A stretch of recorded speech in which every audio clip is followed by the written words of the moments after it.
Hola amigos, gracias por estar siempre allí compartiendo esto que el Señor quiere que de alguna manera se haga parte de nuestra vida, la certeza de su amor a través de los milagros. Hoy vamos a meditar un milagro que es conocidísimo por ustedes. Miren, están en los 4 evangelios, en algunos sinópticos está contado 2 veces. Estoy hablando del milagro conocido con el nombre de la multiplicación de los panes. A mí me gusta cuando leo un libro del padre Pronsato, de Alessandro Pronsato. El padre Pronsato tiene una frase que me encanta porque dice, bueno, vamos a seguir hablando de la manera como se conoce este milagro, que es la multiplicación de los panes, pero en realidad es más que la multiplicación de los panes, la multiplicación de los hombres, la multiplicación de los corazones. Porque en realidad allí es donde apunta el centro de este relato que nos quieren regalar para poder hacerlo parte de nuestra propia vida. Fíjense que antes de multiplicar panes, Él multiplica corazones. ¿Para qué? Para que esos corazones multiplicados sientan lo que Él siente. De hecho, que cuando uno lee este relato de la multiplicación, en la gran mayoría, habla de que el Señor, al ver a la multitud completamente desguarnecida, ¿no? Como abandonada. Dice en uno de ellos, como oveja sin pastor, se compadece. Entonces, un poco el punto central es generar la multiplicación de corazones capaces de compadecerse por los necesitados, por los que tienen distintas hambres alrededor nuestro, ¿no? Puede ser hambre verdadera, hambre de pan, hambre de amor, hambre de compañía, hambre de comprensión, hambre de perdón, ¿no? Esto es realmente el punto a donde nos tendría que llevar y a donde juntos vamos a tratar de llegar para que también haga parte de nuestra existencia y nos confronte, ¿no? Nos deje pensando, nos deje rezando, nos mueva a que lo podamos ver en nuestra existencia. El padre Pronsato también dice algo que lo anoté porque me pareció bellísimo para compartirlo con ustedes. Milagro, describe lo que es un milagro. Es dejarse implicar en la situación del otro. Es conmoverse con el dolor del prójimo, sentirse interpelado por sus necesidades, ser sensible ante una situación desesperada. Fíjense que cada una de las menciones que hace esta descripción del concepto de milagro lo tenemos en nuestra vida cotidiana en más de una oportunidad en un día, ¿no?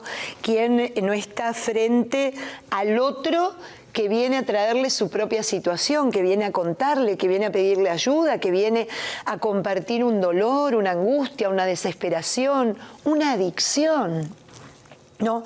Entonces, fíjense a dónde pone el centro del milagro. Nos pone el centro del milagro a que también nosotros podemos realizar cuando nos hacemos cargo, cuando nos compadecemos, cuando nos conmovemos ante esta necesidad y actuamos en consideración, también estamos obrando un milagro en nuestro hermano. Cuando leía esta frase, recordé que en el documento de Patris Corde, junto con la relación al año dedicado a San José, habla de eso. En el último punto, cuando el Papa habla de que José es un padre en la sombra, ¿no? Habla de la sombra de Dios que acompaña al pueblo de Israel y que amorosamente acompaña, empieza a describir el Papa lo que significa la paternidad. Y en un momento dado dice, padre es aquel que asume la responsabilidad de alguien, el que se hace cargo de la vida de alguien, ¿no? Y me vino esto, ¿no? O sea, el hacernos cargo del otro, cuando realmente asumimos, como dice Edith Stein, ser mucho más que empático, porque es realmente colocarme, lo que habitualmente decimos coloquialmente, en los zapatos del otro, tratando de sentir lo que el otro está padeciendo, como Cristo lo hizo con nosotros. Ahí, y le damos una respuesta, ahí es donde estamos realmente obrando el milagro que Él nos pide que hagamos en este texto bellísimo de la multiplicación. Vamos a leerlo para poder seguir compartiendo y seguir meditando juntos cada punto, a ver qué tiene que ver con nuestra existencia. Yo tomé la multiplicación de los panes que cuenta Mateo en su Evangelio, en el capítulo 14, versículo del 13 al 21 inclusive. Mateo nos dice así: muere Juan el Bautista, y este relato viene con posterioridad a cuando Jesús se entera que muere Juan. Dice, al enterarse, Jesús se fue de donde estaba en una barca, él solo, a un paraje despoblado. Pero lo supo la multitud y le siguió a pie desde los poblados. Jesús desembarcó y al ver la gran multitud se compadeció y sanó a los enfermos.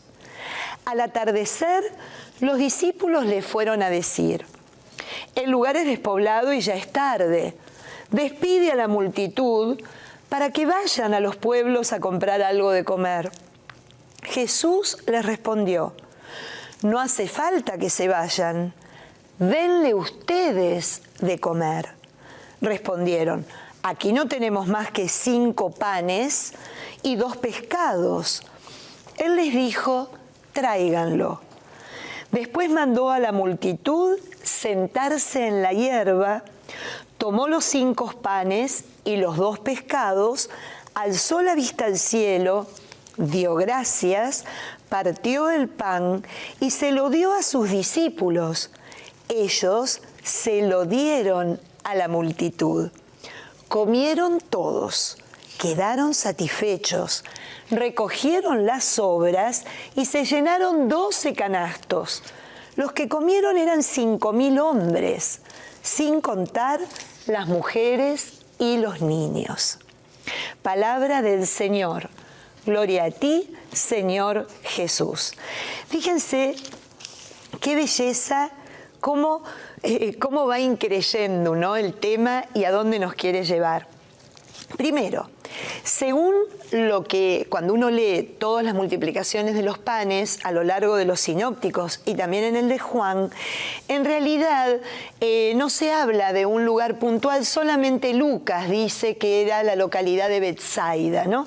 En los demás es un lugar despoblado, un monte, no le pone un lugar, como queriendo decir en cualquier lugar se puede llevar adelante esta acción, ¿no? Cuando solamente Juan va a mencionar que es alrededor de la fiesta de la Pascua, diciendo que estaba cercana la fiesta de la Pascua. También nos llama la atención de algo, un cuándo importantísimo que todos mencionan, es cuando los discípulos le dicen al Señor: bueno, ya cae la tarde, despídelos.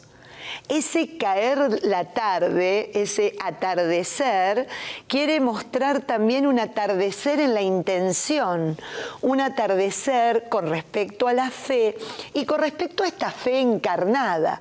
¿Cuándo lo vieron al Señor despedir a alguien?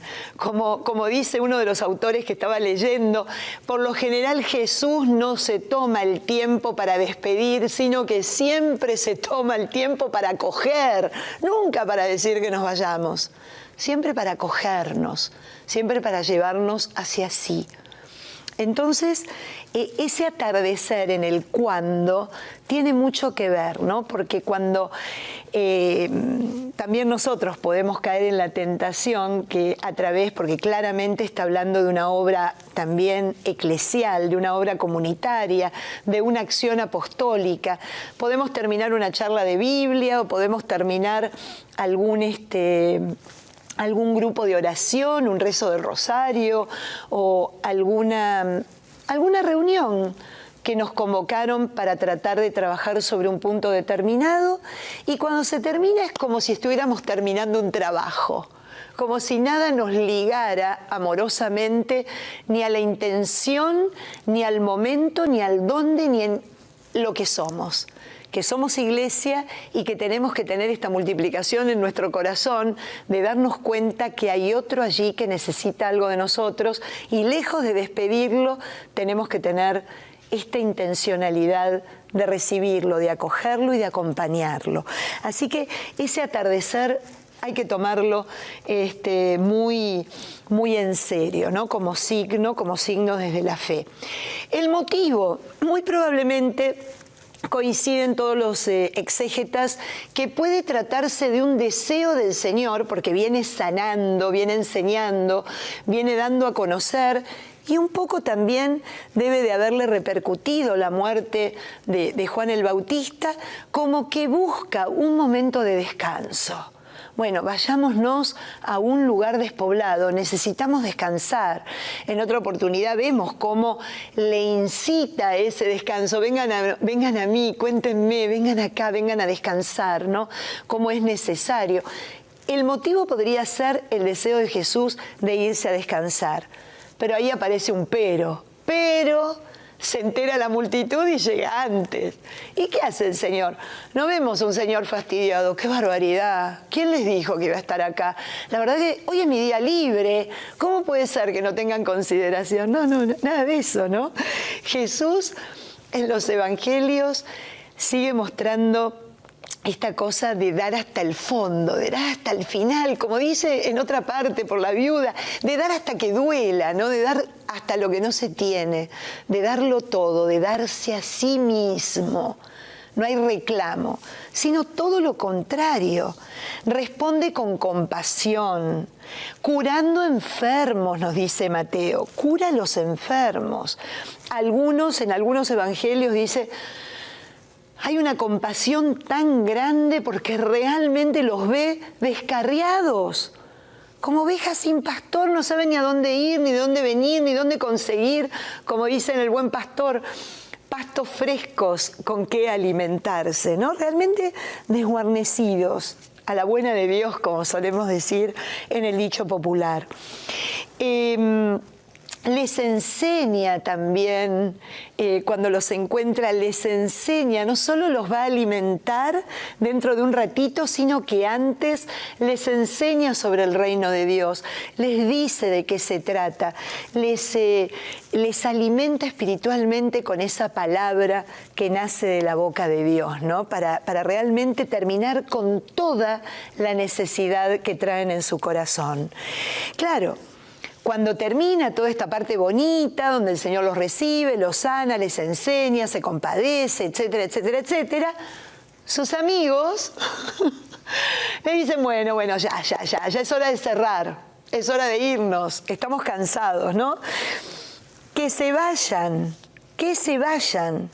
despídelos, despide a la multitud para que vayan arreglárselas a otro lado, vayan a un pueblo a comprarse algo de comer. Y ahí Jesús los llama a la reflexión, ¿no? Veíamos esto en el atardecer, en algunos evangelios dice al atardecer, en este caso Mateo no lo menciona. No, denles ustedes de comer, esto de háganse cargo, claro, pero, no tenemos pan suficiente, va a estar la cuenta que saca Felipe, no podemos con 200 denarios, a ver cuánto podemos comer. Cuentas, esto no se trata de cuentas, se trata de actitud, se trata de confianza. ¿no? Lo vieron resucitar a la hija de Jairo, lo vieron terminar con tanta... No, se trata de confiar. Lo escucharon en el monte decir, tengan confianza, busquen primero el reino de Dios y todo lo demás se le dará por añadidura, ¿no? Tal vez pudieron ser testigos del dolor de ese joven que cuando lo quería seguir y tan entusiasta y tan deseoso de la santidad y de caminar en presencia de Dios, cuando el Señor le dice, bueno, dalo todo, vende todo y entregáselo a quienes lo necesitan, también pudieron ver que se fue con tristeza, ¿no? O sea, ¿de quién estamos hablando? ¿Quién es este maestro que me está invitando a que yo le dé de comer al que está frente a mí, a estos que lo necesitan? Entonces, ¿dónde está la excusa? La excusa. Solamente tenemos 5 panes y 2 pescados. Muy interesante que uno de los evangelistas, Juan, va a decir, un niño es todo lo que tiene. Es un pasaje que me fascina porque, ¿saben qué pasaba? Muy probablemente aquellos que salían de su casa a veces por días para realizar alguna tarea en la agricultura, inclusive en la pesca o en algún otro trabajo que pudieran conseguir, ¿no? De manera inclusive hasta no convencional para poder bastarse, llevaban en sus aljabas lo necesario para pasar esos días. 5 panes está hablando de una provisión que habla de un tiempo prolongado, fuera de un lugar donde sé que voy a tener esa comida. Y los 2 pescados probablemente estuvieran preparados con la sal, como conservados, para que también le durara en este tiempo de ocupación. ¿Qué hace este niño? Lo que pide y donde puede el Señor obrar el milagro. Da eso que tiene. En ningún momento se pone ninguno de los sinópticos a decir, uy, ¿y si me quedo sin nada? Uy, pero si yo lo pongo acá esto, ¿cómo va a terminar? Me voy a morir de hambre. Bueno, me quedo con algo. No, lo da todo, a inversa de ese joven, ¿no? Lo da todo, sin sacar cuentas y sin pensar en qué va a ser de mí. Hay una entrega de su persona absoluta. Y claro, cuando nosotros le damos todo al Señor, el Señor lo multiplica. El Señor hace milagros. Como decíamos, ¿no? En uno de nuestros primeros encuentros, el milagro siempre se trata de que yo tengo que poner algo de mí, empezando por la fe, la confianza, decirle que se haga según tu voluntad, si tú quieres, ¿no? Tengo que poner siempre de mi parte para que Él pueda multiplicar y para que Él pueda saciar. Y ahí está. Lo da absolutamente todo. Tráiganlo y que se sienten en la hierba. Eso de sentarse en la hierba nos hace pensar en 2 momentos, especialmente en uno, en donde Dios también dio al pueblo de Israel, desde que salieron de la esclavitud, caminaban hacia la tierra prometida, les fue dando todo lo que necesitaban por pedido de Moisés, ¿no? Quien era su interlocutor y el que intercedía por ellos constantemente, se los brindaba para que no cayeran, para que no desfallecieran, en el camino, que tuvieran lo que necesitaban para llegar a ese lugar donde los quería tener. Ese también es un episodio que cobra sentido porque también en ese momento del maná, no era que llovía el maná y estaban todos con las manos abiertas y el maná se depositaba en sus manos y ahí todos comían como que no hubiesen tenido nada que hacer para conseguirlo y para satisfacerse. No. Todos los días el maná aparecía sobre la tierra fuera del campamento, fuera de la carpa donde cada familia habitaba. ¿Y qué tenían que hacer? 3 cosas esenciales, miren. Salir, o sea, tenían que salir a buscarlo. tenían que trabajar, tenían que tomar el trabajo, tenían que poner lo suyo. Ellos tenían que ir a recogerlo. Segundo, tenían que tener en cuenta que solo podían recoger lo que estrictamente necesitaban. No podían recoger en abundancia por las dudas, no. Estrictamente lo que necesitaban, porque todo aquello que no comían y que no utilizaban para satisfacer el hambre de los miembros de la familia, en cuanto lo almacenaban, se podría. Dejaba de existir, no servía para nada, caía en calidad y no podía ser usado como alimento. Y en tercer punto, ya que estamos aquí, porque es uno de los milagros del Antiguo Testamento que está relacionado con esto, tenían que hacer esta tarea 6 días a la semana. El sexto día sí tenían el permiso de tomarlo doble para no olvidarse nunca del día del Señor. No podían perder esa conexión con su Dios, que era el que les proveía, el que los acompañaba, el que los cuidaba, como decía en Patris Corde, como un padre amoroso, ¿no? Como un padre en la sombra, para que no les pasara absolutamente nada malo en el camino. La multiplicación de los panes nos hace recordar de esa acción del Señor que en muchos capítulos y en varios libros, ya sea en el libro del Éxodo, en el libro de los Números, nos las da a conocer las Sagradas Escrituras. También hay otro episodio que hace mención y que recuerda en el Antiguo Testamento, que es la multiplicación de los panes que lleva adelante Eliseo.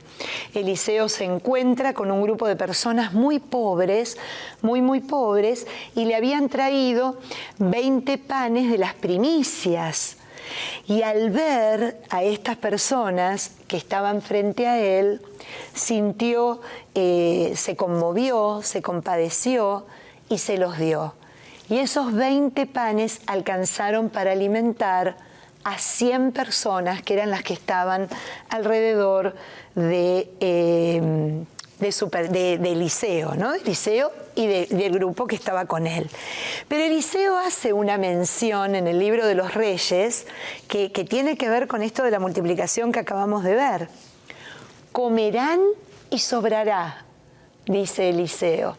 Entonces, claro, acá vemos que no se pierde detalle el Evangelio para mostrarnos que Jesús obra de la misma manera que obró Moisés, pero es más que Moisés, porque Moisés se lo tuvo que pedir a Dios y Jesús lo realiza él mismo. La multiplicación de lo que le dieron, del trabajo del hombre, lo multiplica para saciar el hambre de aquellos que están a su alrededor. Y Eliseo también tuvo que invocar la presencia de Dios para que esos 20 panes, que eran para presentárselos al Señor, pudieran satisfacer a estas 100 personas. Y que comieron y que sobraron, ¿no? Entonces el Evangelio también nos quiere mostrar algo que nunca podemos perder de vista, que Jesús es el cumplimiento, es la realidad de aquello que Dios fue mostrando a lo largo de la historia de la salvación y prometiendo. Él es la promesa, a Él es a donde todo el Antiguo Testamento mira, y así es como lo tenemos que leer los católicos. Todo el Antiguo Testamento lo tenemos que leer en clave cristológica para encontrar lo que ese maná que Moisés da a los hombres, va a ser eso que dice Jesús en el capítulo 6 del Evangelio de Juan. No fue Moisés el que lo consiguió, el que lo obró, el que lo buscó en algún lado. No. Fue mi Padre que a través de su pedido, el que alimentó a este pueblo. Y ahora mi Padre les da el verdadero pan. Yo soy el pan de vida, va a decir el Señor en el capítulo 6, después de la multiplicación de los panes en el Evangelio de Juan. Entonces, vemos cómo no podemos aislarnos, ¿no? Cuando yo les invito a que cada vez que tomen el Evangelio, cada vez que vean estos milagros, las enseñanzas de Jesús, la puesta en contexto en el momento que Jesús actúa o enseña, se tomen el trabajo de buscar, porque las Biblias lo indican, los paralelos. Ustedes en las Biblias católicas van a tener tienen como a los costaditos unas letritas y unos numeritos que es el paralelo del libro del Antiguo Testamento, donde pueden ir, donde pueden meditar, donde pueden encontrar el mismo sentido y aquello que ya está anunciado y que Cristo lo realiza. ¿Por qué esto? Porque realmente este milagro de la multiplicación de los corazones, la multiplicación de la generosidad, la multiplicación de los corazones para hacerlos cada vez más parecidos al del Señor, solo se puede dar si hay confianza y fe.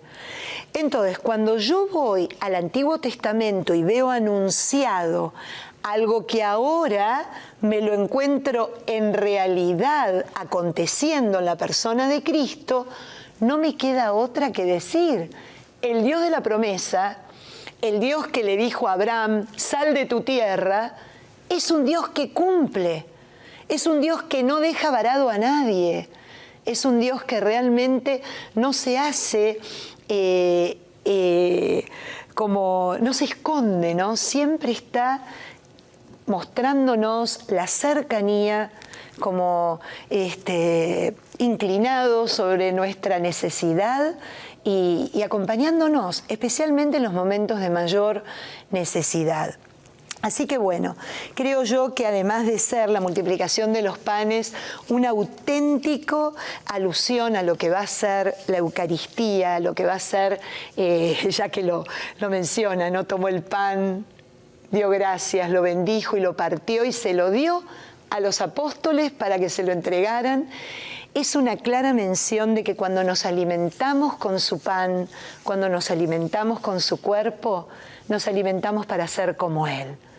Anímate, da lo que tengas, que Él lo multiplicará y lo dará para los que lo necesitan. Chao.